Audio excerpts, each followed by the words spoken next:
my fellow comic book collectors, it's Alan, the Comic Collector Geek, and this is the Wednesday video where I answer your questions. So every week, people ask me questions, and I do my best to try to answer those questions the following week. If you have a question you want answered, put it in the comments below, and I will do my best to answer it next week. So there's a lot of really great questions again. You guys are awesome. I just have to say that. And I'm going to show some awesome stuff to show my appreciation.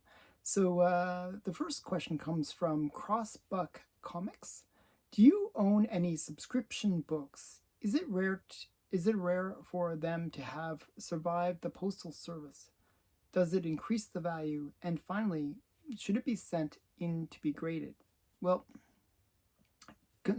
subscription books, actually there's almost a term for subscription books where we call it books that have been folded. Usually they get folded and stuffed into the mailbox, and there's like usually what's called a subscription crease that goes right down the middle of comics, and it's one of those annoying things. If it has managed to survive that, generally what you have is you'll have a subscription book that is in high grade, which is, if they're a key book, then sure, get them graded, and they could have some value.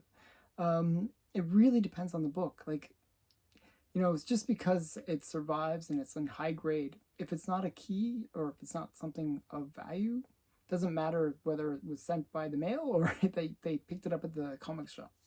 So really it depends on the book at the end of the day. But it is a miracle if they survive, because I would get Mad Magazine, I would get a few books through the mail. They were always mangled. It's just like they had no respect for your comics. Yeah, so it's one of those things. Yeah, it's best if you don't buy it through subscription, actually, in the end, because a lot of the time they would get mangled. But if you have had some that survived, and they're rare and they're old, maybe they're worth getting graded. Okay, so I hope that answers the question. But it's not because of the subscription part. That's really not really the thing that makes it. It's more about the grade and the rarity of the book. Okay, CJ's Comics and Games. Do you think Dave Stevens' boom is justified to the extent so quickly, and do you think it will fizzle? Also, can you show us any Dave Stevens you have? Okay, so I actually have almost a complete collection of Dave Stevens comics. All of his covers, I should say. There's a few that I'm missing. I'm missing like 2, actually, out of all the potential covers, believe it or not. Now, is the boom justified? So what happened was there was a documentary produced about Dave Stevens. And the documentary was called Drawn to Perfection. And I highly recommend somebody, you watch that documentary, because it's a good documentary.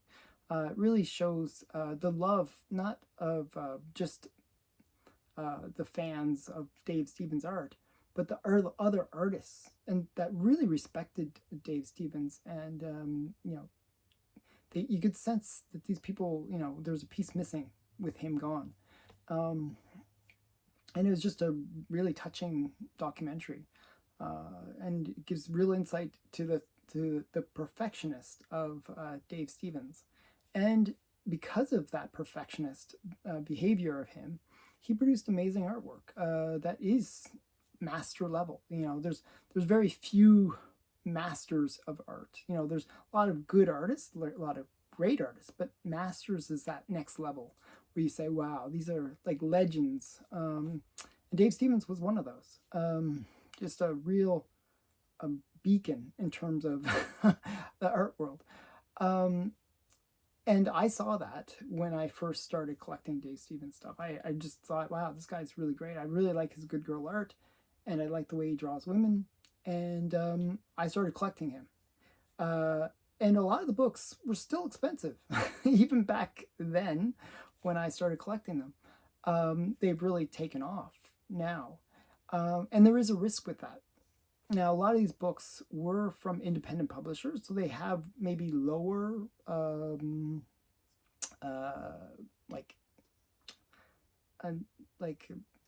amount that were printed, but they still have a lot. There's still a lot that were printed.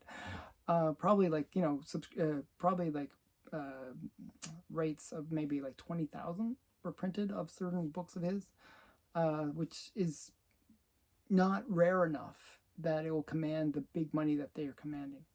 So generally what ends up happening is it's a market thing. You know, right now, people that have some of those rarer books will ask some crazy price. Like I saw one, I was like, what are they asking? You know, it was one that I paid $20 for, which is a reasonable price. But they were asking 800. Just like, that doesn't make any sense. And, you know, you see that a lot where, you know, they were kind of making up prices. I think it was just like, sure, like, let's make up prices and let's see if people buy it at those crazy new prices. And that isn't sustainable. So what happens is, you know, people see those crazy prices, and if they sell at those crazy prices, people go, I have that book, or I've seen that book in a dollar bin or whatever, and they flood the market. And generally, once a few, you know, people start hitting the market, the prices start to get lower and lower and lower. So that's kind of what will happen. But you'll probably see that, you know, a book that was $20 will probably settle in that more $100 range, because there will be overall a bigger market. So generally what ends up happening is, yes, the prices will fizzle, like they will drop, but a greater fan base will be created. So there will be a more demand than there was previously, and the prices will reflect that. So if you had bought when I bought my Dave Stevens, you probably did well, and you will still do well in the future, because even after the prices kind of drop down or correct, they will correct where there's enough of a market that the prices will be higher. But let's get into showing some Dave Stevens. This is the book that actually got me first started into collecting Dave Stevens, and it's this one, Vampirella. I was a big Vampirella fan, and I just thought this one was amazing cover. Just a really great Dave Stevens cover. I actually didn't realize, so his signature is DF, it looks like, in my opinion. I know it's DS, but it looks like an F. I always thought that was an F. So I was like, who's this Dave something, Frank or something like that? As like, I didn't know who it was. And then I like learned that it was Dave Stevens, but it always looked like a DF. And the reason it looks like an F is he'll put like little dots between the D and the S. So you get like this kind of looks like, almost like makes it look like an F. I always thought that. So just saying, that's not a complaint of Dave Stevens, but it's just, I always thought it was like DF, but it's DS. So yeah, so we got, this is the Vampirella special, the Scarlet Thirst. Where can I put that? I'll put it here. Okay, let me just show some others. This is one of the more popular covers. It's a great one. It's Crossfire with the Marilyn Monroe homage. It's another Dave Stevens. And this is another way he signs his name. This is from 1985. Just the way he does things, it's just, it is really drawn to perfection. Just such really great detail. And he brought this character, who was actually a person, to life. And it's Betty Page. He actually really was a big fan of Betty Page. He was kind of into the whole pinup art, and he used her likeness to create the girlfriend for the Rocketeer. And he actually reached out to Betty Page and became very close friends with her. And this is one of the books where he shows his love of Betty Page and the pinup. Just a really great one. So this is Movie Star News. Just a really great Betty Page cover. And this is an early one. This is one of the earliest covers done by Dave Stevens. And this is Creature #1. Just a very early Dave Stevens cover. It's from 1974. He was born in 1953, so this is like he was 21 at the time of this. And just shows the level of detail in the work that he does. And then we got True Love. It's another rare cover.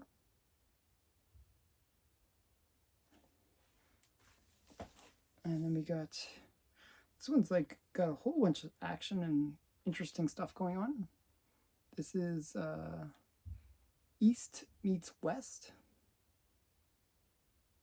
You got like good girls, you got dinosaurs, you got cowboys, you got like superheroes, you got like a whole bunch of crazy stuff going on this cover. So just a really cool one. And sort of the more famous ones are the Rocketeers. This is the Rocketeer.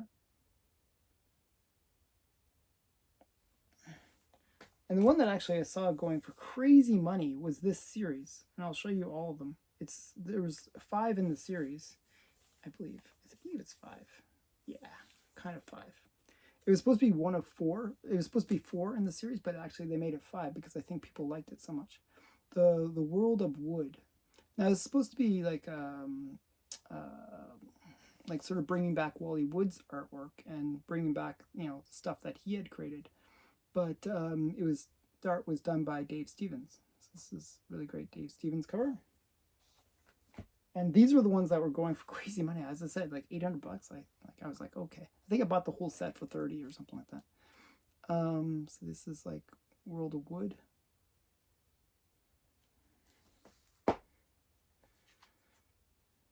Another World of Wood.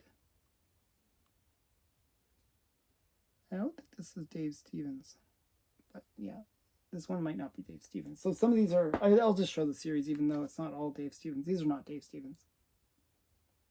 So that's number 4. And it did so well that they actually had to issue number 5. I don't know why. Okay, so that's those ones. A sec here. I'm going to grab some more.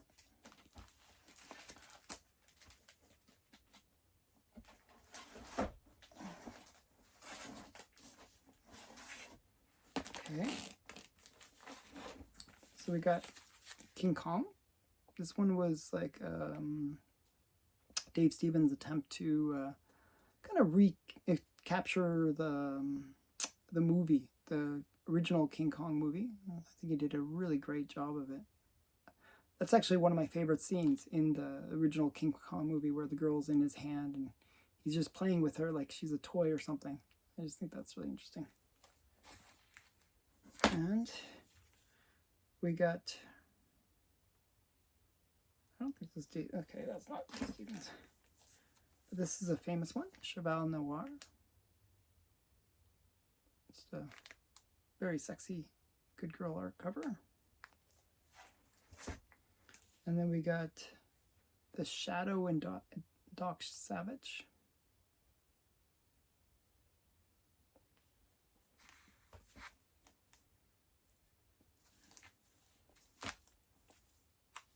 And then we got DVD 8. This is another rare Dave Stevens cover. I don't really think that this is one of his better ones, but it is a cool rare book. And then we got more of the classic Rocketeer covers. Now these might have actually come out after his death. Some of them, like the IDW ones, I believe came out after he had already passed. Another Rocketeer one.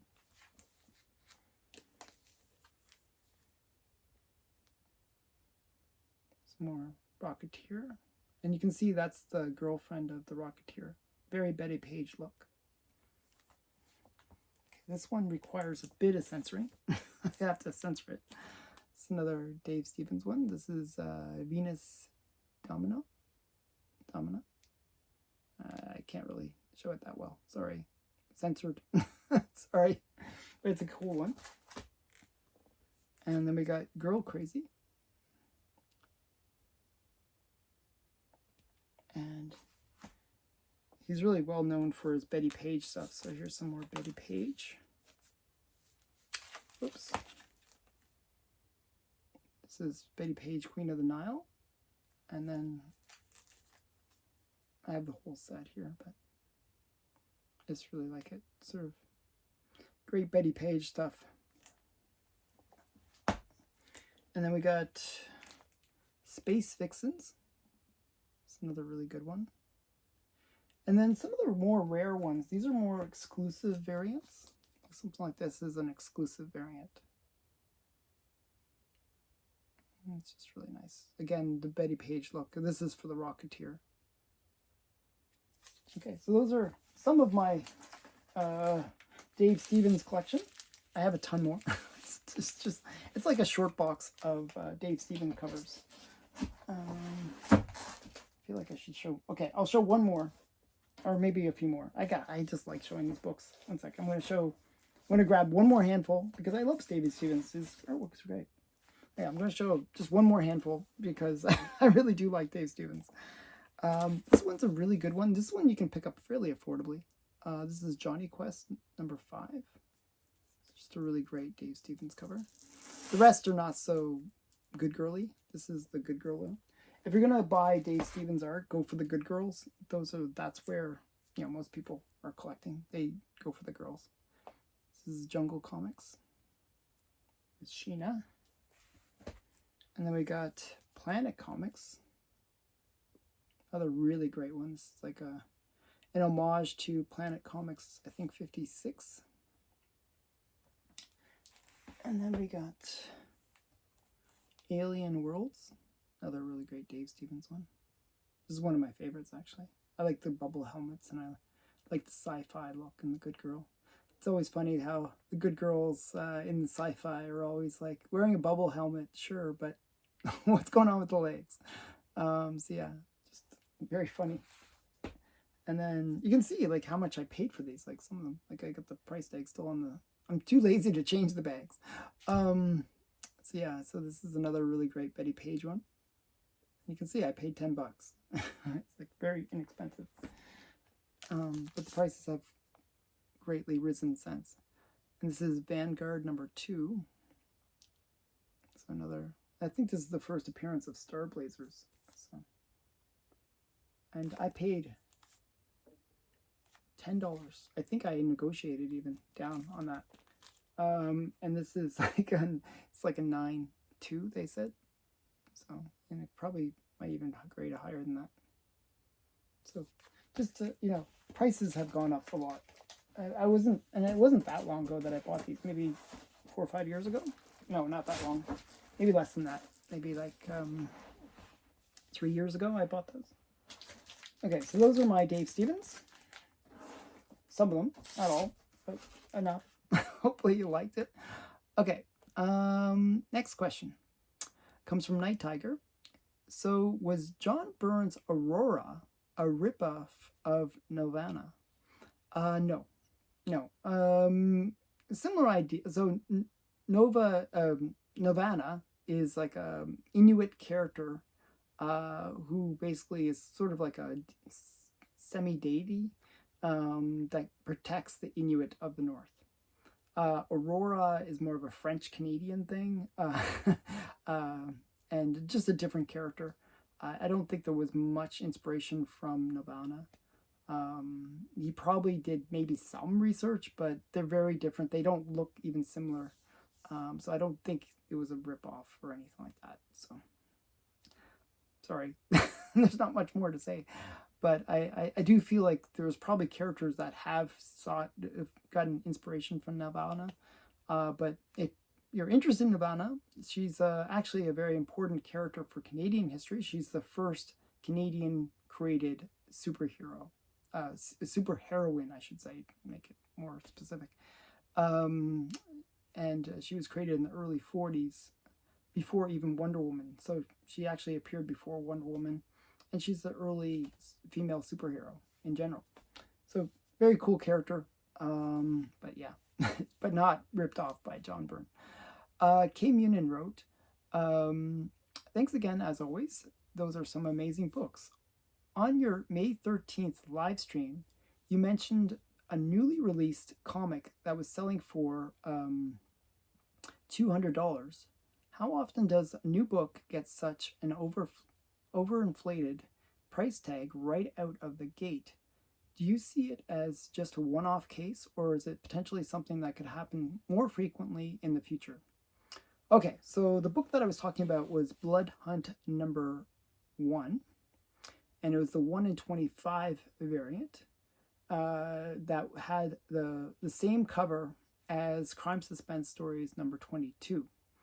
And the reason it's a cool cover, you got Thor's head, his severed head, being held up, and it's kind of a cool homage.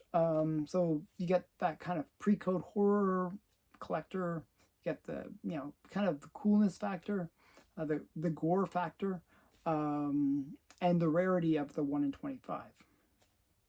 So that's what was going for it. It was mentioned on Comic Tom, which also adds a bit of hype to it. And I saw the prices going up. There was a few, like I bid on a few auctions that were like at $10 originally, and I was like, okay, I'm gonna put a bid of $50 just because it's a 1 in 25. Those auctions ended off at around $250-ish. That's where those two auctions ended. But I've seen that the price has already kind of come down to that around that $200 mark. Actually, my friend Steven, he picked up his copy, I think for $180 or $175, somewhere around there. So yeah, you can pick it up. It's one of those ones that it flooded the market because again, people saw the big prices that they were getting for those books, and they just flooded the market, and the price will drop. Now, is this a rare thing? No, this happens all the time. There are certain books, when they come out, people get all excited about it, the prices go through the roof, and then it's not as rare as people think, because it's still a modern comic at the end of the day. And then the prices get, they just fizzle out. As people asked about Dave Stevens, they just drop because so many will hit the market because everyone's cashing in on those crazy prices. And I've seen this with a few things. One of the ones was A Bad Idea, when they had their books come out, and it was supposed to be super rare, and the prices went through the roof. You see it happen. Yeah, there's a bunch of books like where it's a first appearance. For example, a good one was the first appearance of Helverine, where it's like Ghost Rider plus Wolverine. That book went through the roof. A lot of the time, ones where it's like not ordered correctly, where people don't realize that there's some major key, and then all of a sudden there's a variant as well. The variants and maybe the A covers can go for crazy money for a little while, and then it corrects. People, especially with the smaller ones, it will correct. But usually they'll settle at about double cover, or double the ratio. So generally, if it's a 1 in 25, it'll settle out at that $50, maybe up to $100 range. That's kind of typical. So yeah, so those are typically what happens with those books, and it happens fairly often, regularly actually. There'll be just some really brilliant 1 in 25 variant cover, and it goes crazy. I bought a few of them, and I bought them for the ratio price, not the crazy price that they had gone up for. So it happens quite often, actually. I'd say on almost like monthly basis. So yeah, you just have to know what to buy. And it's really like a lot of people could avoid this in terms of like missing out by reading through the previews and saying, hey, that's a pretty cool cover. Or actually, just a note about that. That does work to a certain extent. Sometimes, though, there have been issues where a book either gets recalled, that's one thing, or sometimes in those previews, they won't show the cover that it's going to come out with. Or the publisher will do what's called an incentive variant, or some kind of thing where they will sneak in a book that you don't expect. That can cause the market to go crazy. So there are situations, where the price can go a little bit crazy because they do something that incentivizes that to happen. So just something to be aware of. I Like What I Buy wrote, show us books that you regretted chasing or overpaid after the fact. I actually have a few that I'm going to show. And there's one that I wanted to show, but I can't find it. I think I put it, I don't know where I put it. But I'm going to show you a couple. And they're both books that I love. Like, don't get me wrong, I love these books. But I'm going to show you two books that I kind of overpaid for. And I regret overpaying for them. I always regret if I overpay. But I love these books. This is My Romantic Adventures. Now, when I bought this, I actually bought a raw copy.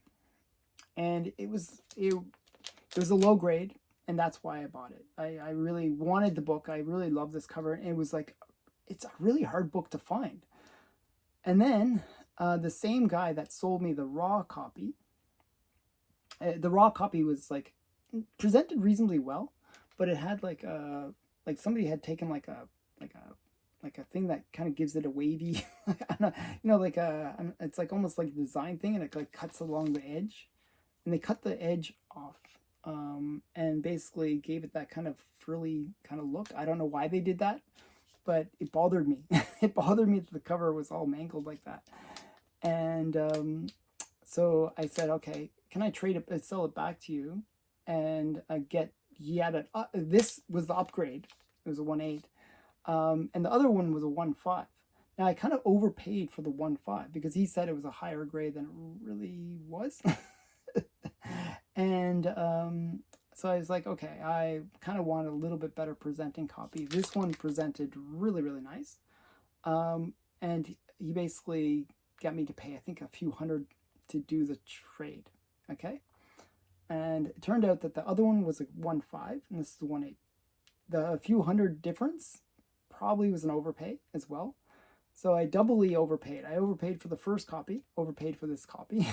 And then a whole bunch came up for market afterwards. I don't know why. It's like, I feel like whenever I overpay, then all of a sudden the market gets a whole bunch on the, up here.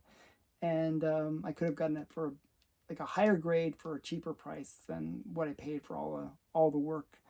So yeah, that's kind of one of my regrets. I love this book though. It's a shame that it had so much awkwardness about it.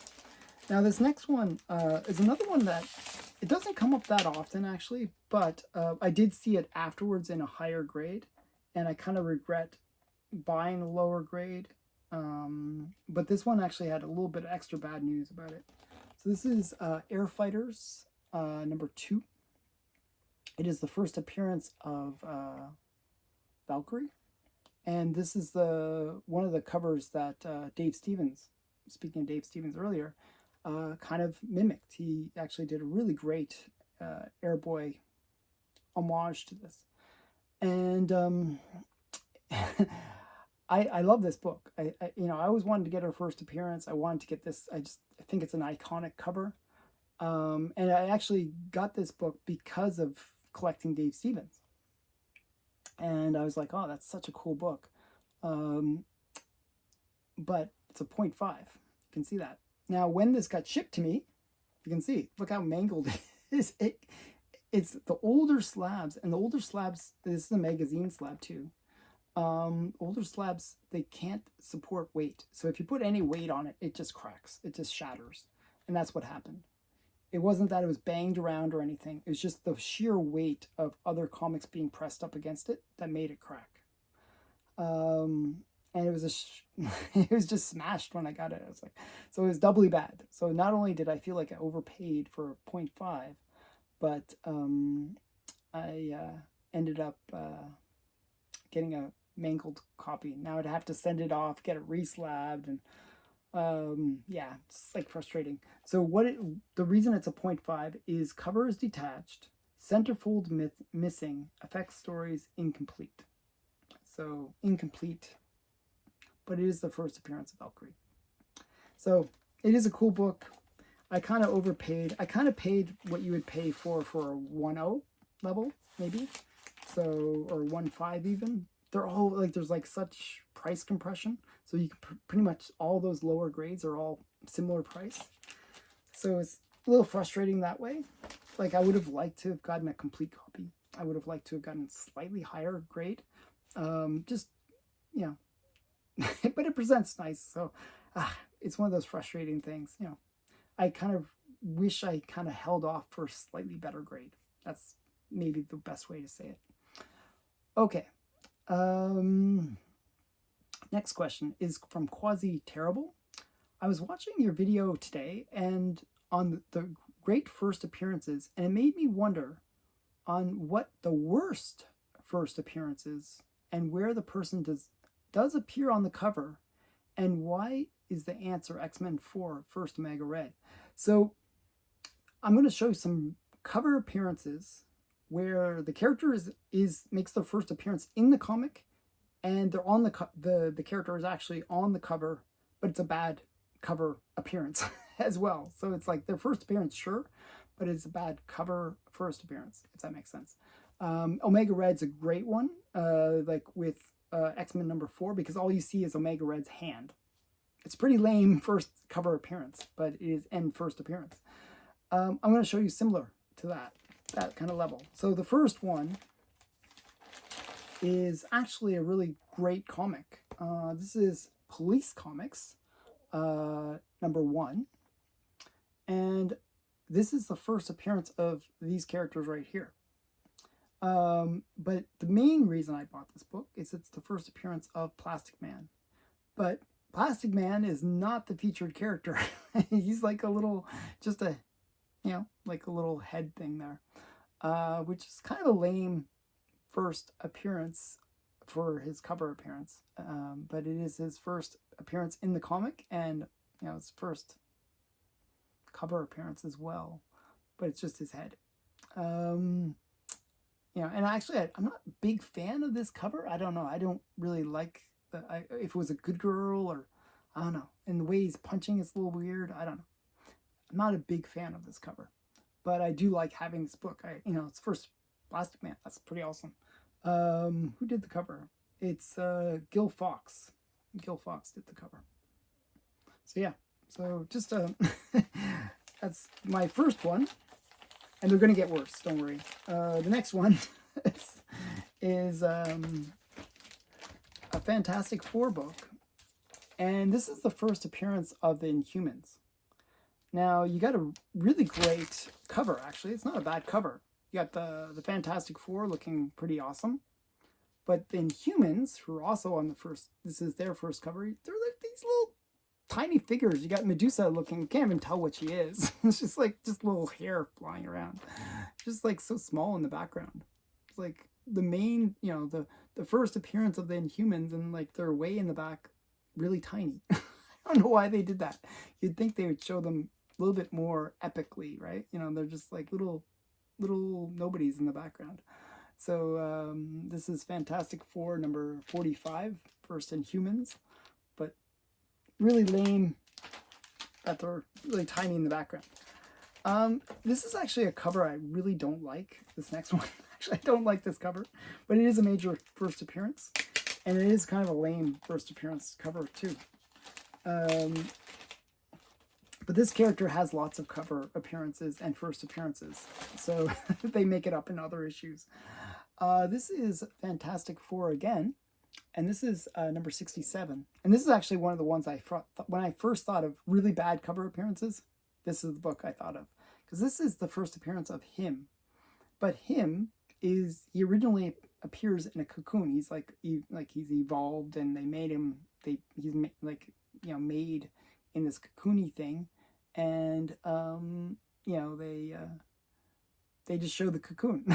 It's like you don't get to see what the character looks like. It's just like this stupid cocoon. It's like a pretty ugly looking cocoon. It's kind of like, reminds me of a caterpillar or something like that.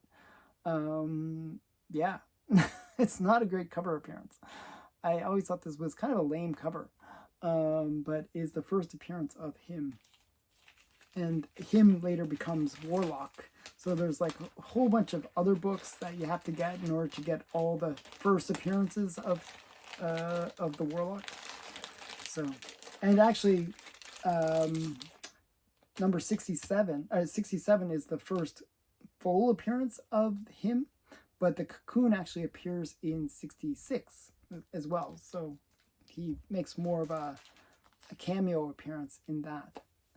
Okay, last one, and this is kind of a notorious one. This was another one that most people would kind of gravitate to as being the first appearance and first cover appearance of a major character. This is Avengers Annual number 10. And this is the first cover appearance as well of Rogue. That's her right there. That's Rogue. And it's just like a question mark. Who is this new character? So I think that's her. I'm pretty sure. And I actually was told that one of these characters might be her as well. But yeah. This is one of the more hated covers of comic history. And it's, so it's an ugly cover plus it's an ugly first appearance or lame first appearance because it's just like a question mark. You don't really get to see what the character looks like. So yeah, Avengers Annual number 10. So yeah, first appearance of Rogue and Madeline Pryor, Spider-Woman, X-Men, Carol Danvers, and the New Brotherhood of Evil Mutants appearance. And it's an Al Milgrom cover. Who knew?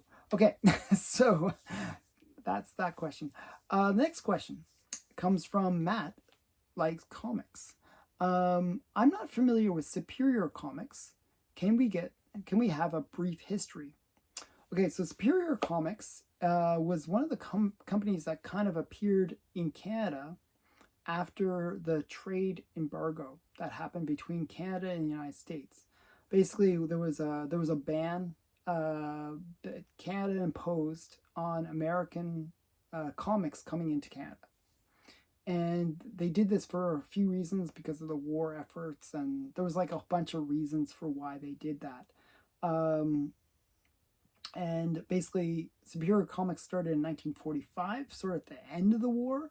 And they started out as like reprinting American comics. So that was the dumbest thing about it too. You get these Canadian companies that were setting up, and they would just basically get the licensing rights to other companies from the US, and they would print the stuff in Canada. So Superior, what they would do, it was called Superior Publishers Limited. They would actually reprint EC Comics and Fiction House. And they also produced some of their own stuff as well. They also would do stuff that was interesting because the trade embargo that happened between Canada and the United States actually was both ways. So not only could Canadians not import US comics, but we could not even sell comics to the US. However, Superior, being Superior, decided, hey, screw that. They actually shipped comics to the US, and they defied the ban, and they would actually sell comics in the US. And they actually had a lot of titles that were fairly popular in the US. Watch Dogs actually turning up the heat in 1953, because there was also this weird thing that happened where in 1953 there was a rule that I mentioned in the past where they put in criminal into the law in Canada that there was a criminal act to actually produce comics that had crime associated to them, and that was one of those weird things. So as a result, Superior was actually fined for producing crime comics, and they were considered obscenities. Some of the Superior's titles found their way into Frederick Wortham's Seduction of the Innocent. So one of the titles that was in the Seduction of the Innocent that was a Superior title was Brenda Starr. And then later on in British Columbia, when they, as I said, they criminalized crime comics, there was the guy called, what's his name?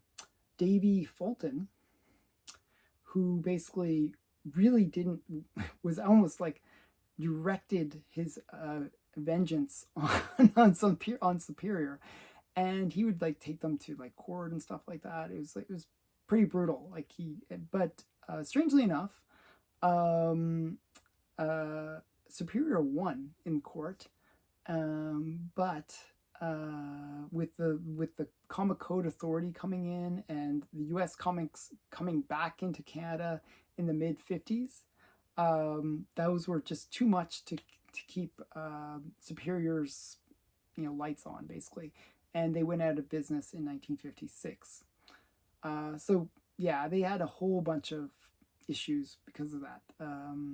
As I said, the Comic Code Authority didn't just hurt American publishers; it hurt Canadian publishers too, because all of a sudden, like Superior was selling stuff to the U.S., so all of a sudden it lost that market, and there was the criminal ban in Canada, which also killed the market here. So they were really kind of tough out of luck in terms of keeping their business going.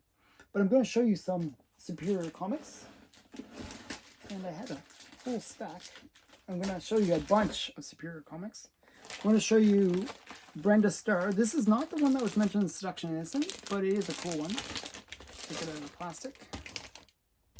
I just love this cover. I like little tiny people, and you got even Brenda Starr is kind of small in this. She's like holding a giant pencil, and she's like stabbing. I think she's going to stab these little guys, and they're like shooting at her and stuff. It's kind of interesting.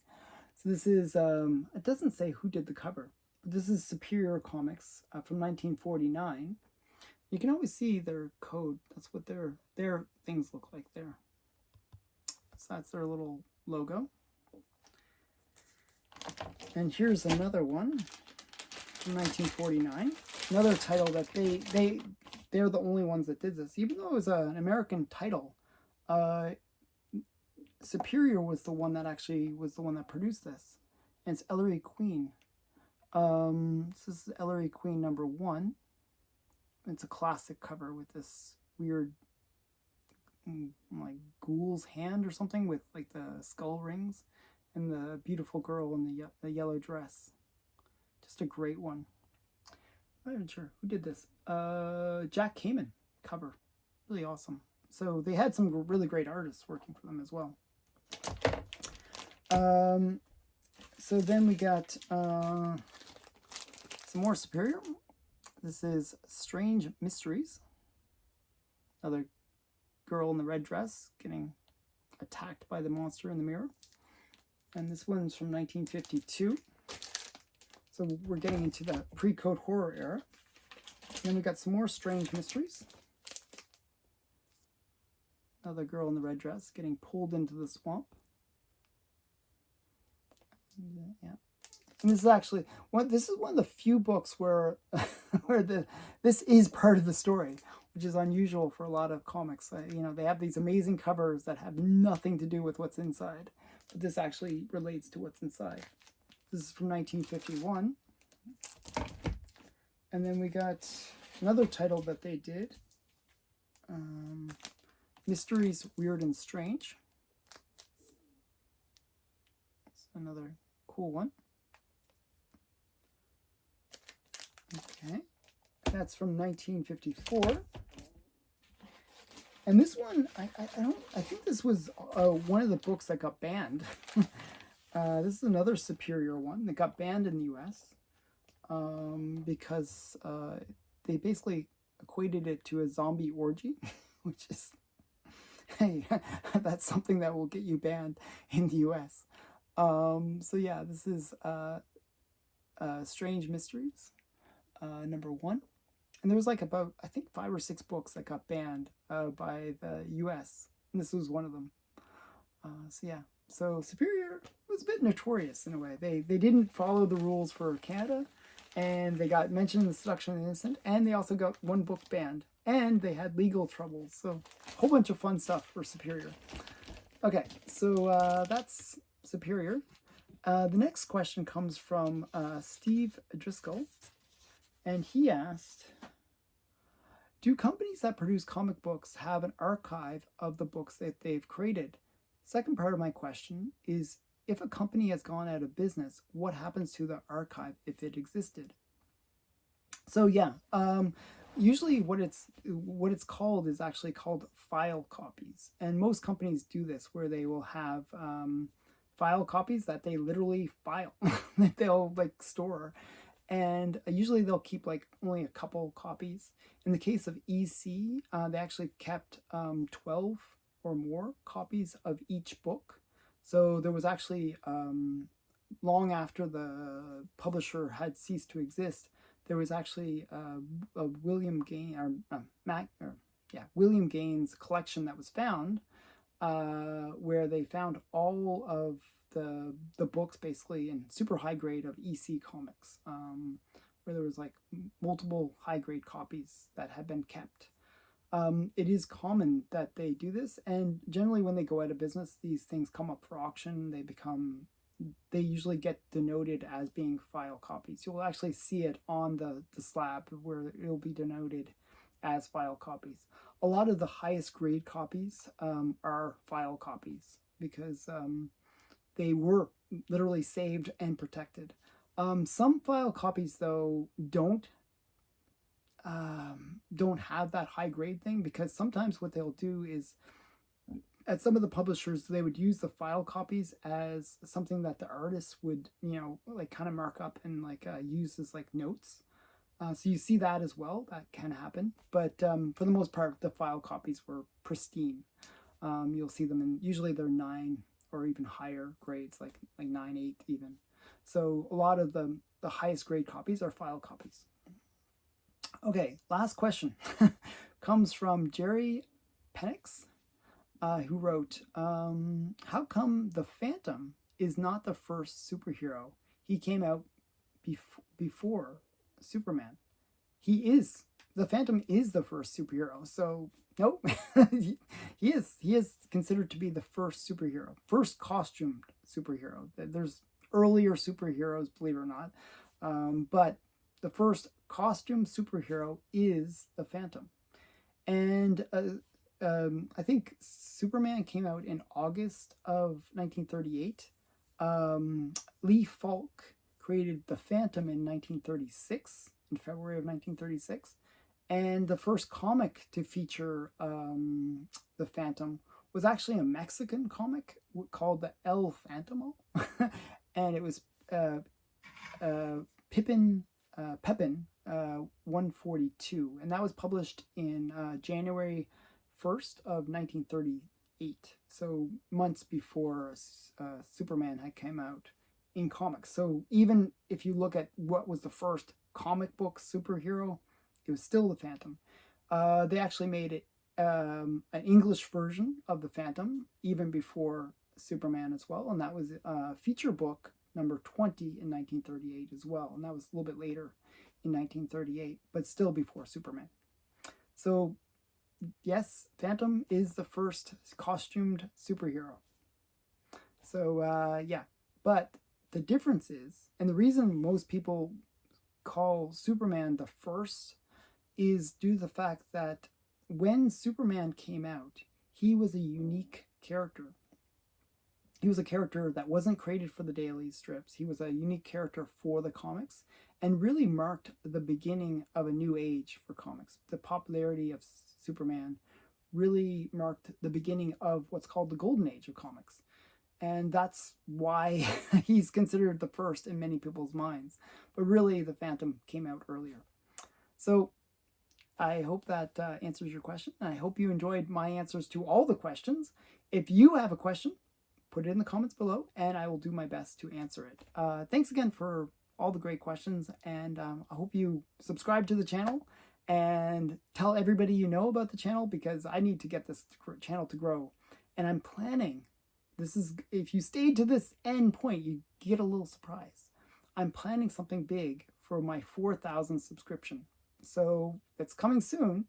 I need a few more subscribers, but once I get to 4,000, I'm going to do something special for everybody. So you got to stay tuned for that. You got to stay tuned, and get people to subscribe. But yeah, once I hit to 4,000, I will do something special. So again, thanks for watching. Bye for now.